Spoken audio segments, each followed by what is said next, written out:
The next one up is Carrillo of Mexico, Lukman Hekam of Turkey. Carrillo of Mexico is going to be wearing white. Lukman Hekam is in blue. Lukman Hekam really come up through the world rankings and hitting good form at the right times. Here she is.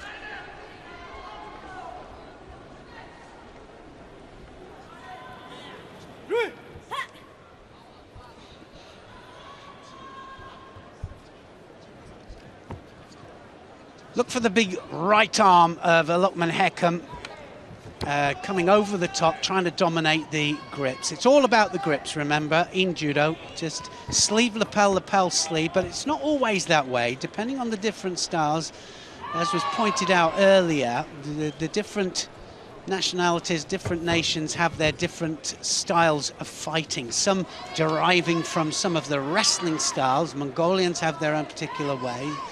Japanese have their traditional sleeve lapel mostly, but all the gripping changing, and you can see that they're really heavily onto the sleeve there. Ouchigari there from Lukman Hekam, trying to take her opponent down, trying to get a minus score.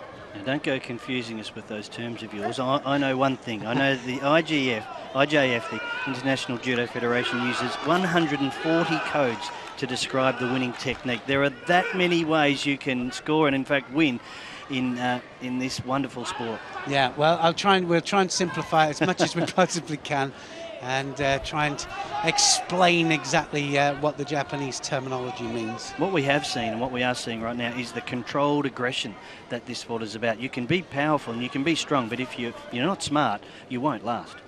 No, I mean, the thing is, it's about muscular endurance. It's about conditioning, and we need that. We need power, but we need the muscular endurance as well, because it's not just the 4 minutes for ladies, 5 minutes for men.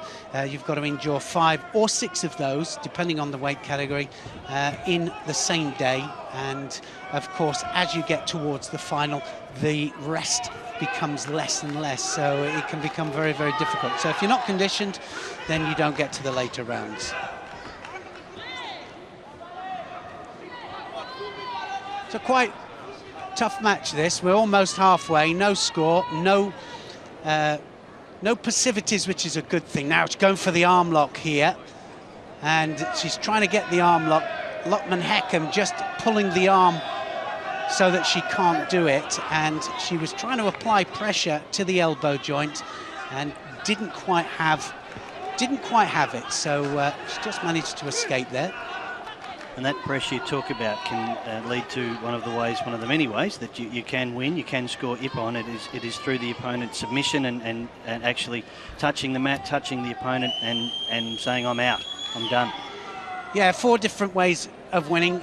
Throwing your opponent flat on their back, of course, that finishes and you gain ippon for that. Holding them for 20 seconds on their back without any entanglement with the legs, that will win you the ippon. Or arm lock and strangle for a submission will also finish the contest. And then, of course, we've got points depending on how close to those particular movements we get. You'd say it's a brutal sport. The terminology suggests that, and there we go. Wow, she got an ippon for that, and I'd like to see that. It looked to me as if it rolled, but we will have a look. It might go to video referee, that. And, well, it was a rolling one there, wasn't it, from the Mexican? So I think you're right. I think the video referee is having a look at this right now. So Edna Carrillo now officially does have the victory by ippon, and successfully moves through in a tough, tight contest. And here's that winning move. Well, referee absolutely correct with that. She landed, as you saw, without a roll onto the points of the shoulders. So she wins it by ippon. And sometimes when you're in the commentary position, you can't quite get the right angle, but the referee right on top of it. Well, very excited about it, and so she should be. Well, that puts her into the second round against Kondo. So that Kondo, of course, one of the